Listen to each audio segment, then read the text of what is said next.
sa kalangitan. Pag ganitong mahal na araw, pagod na pagod kayo, kayang-kayang ayos lang na hindi nakakasakit. Yung magaan ang pakiramdam, lalo pag sila ang inaayos. Tagapaliwag din si Alan at ilang taon pa lamang nagmamay-ari ng Poong Maria Magdalena.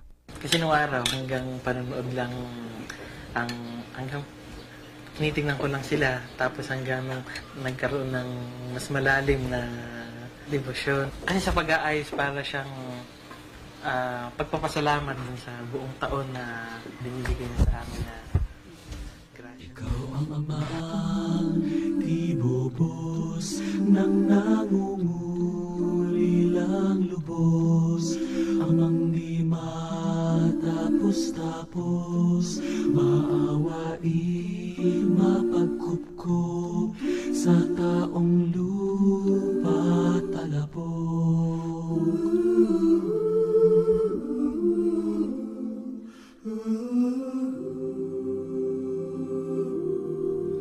Iyong itulot sa amin, Diyos ang